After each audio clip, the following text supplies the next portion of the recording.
Aerox version 2 bolt-on with valve spring. Aerox version 2 from Rizal, Nueva Ecija. Take 125 CBT basic setup. Version 2 kulay blue, CBT basic setup. Pio 125 M3 CBT basic setup. Aerox version 2 CBT basic setup. Ayan. Take 125 kulay white. Ang gagawin dito CBT full setup.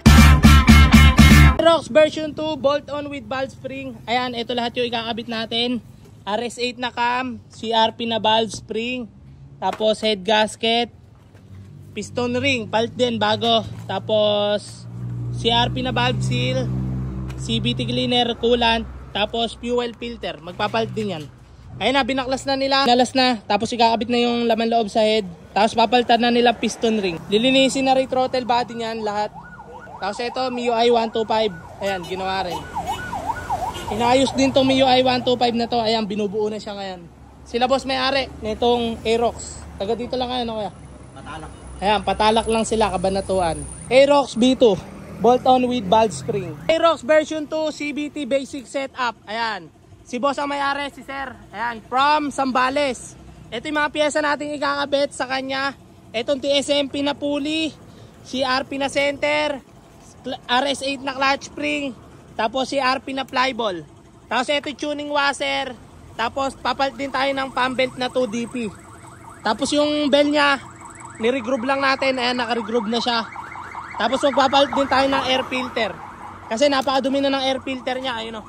Ayun na mga stock parts, kinalas na. Tapos ito na yung panggilid, nakabaklas na rin. CVT basic setup. Ayan, ayan na lahat yung ikakabit natin. Ayan mga boss, si sir yung may-ari. Ayan, nag-avail sa atin. Sa mga nagme-message sa amin sa TikTok, huwag kayo doon mag-message kasi hindi namin kayo marireplyan. Doon kayo mag-message mismo sa FB page namin para ma-replyan namin kayo.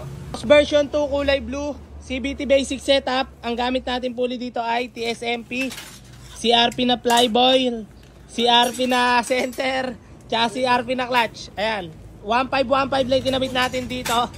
Tapos pinalitan din to ng JBT pipe. JBT pipe na bago. Ayan, si boss may-ari. Taga saan ka kuya? Ayan, taga Talavera lang si kuya. Ayan lahat ng mga pyesa natin kinabit.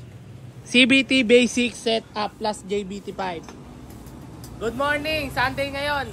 Pio 125 M3 CVT basic setup. Ayan, binaklas na siya. Ang gagamitin natin pulley dito ay CRP. CRP na center spring, CRP na flyball, CRP na clutch spring. Ayan, ito na lahat yon. CVT basic setup lang sa gagawin motor ni boss.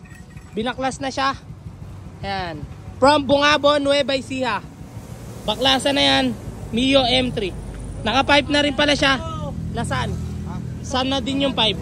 Ayan na lahat, kalasan na, papa. Take 125 CVT basic setup. Ayan, ang gamit natin pulley naman dito ay RS8. Tapos center ay CRP, CRP clutch, tapos JBT flyball. Ayan, RS8 kakabit natin ngayon. Yung kanina naman, ang kinabit namin ay CRP. Yung buong panggilid. Binaklas na siya ni Ace Bong. Binaklas na. Kalas-kalas na yan. CBT setup. Basic lang yan ha. Tapos yung bell, regroove. Okay na yan. Nakakalas na. Ayan, bubuin na lang to ni Ace Bong. Ayan. Happy Sunday. Pagod. Ayun pa, meron pa isa super stock. Aerox version 2 from Rizal, Nueva Ecija. Kakabitan natin to ng RS8 na pulley, CRP na flyball, CRP na clutch spring, CRP na center. Kasi si bossing pinagawa to, ang una niyang pinakabit ay bell at lining. Ayan. Kaya ito, idadagdag niya to para kompleto CVT set na siya. Ayan. Basic setup lang siya. Ayan, Aerox B2 from Rizal, Nueva Ecija. Stock pipe lang din. Stock pipe lang si bossing, papa.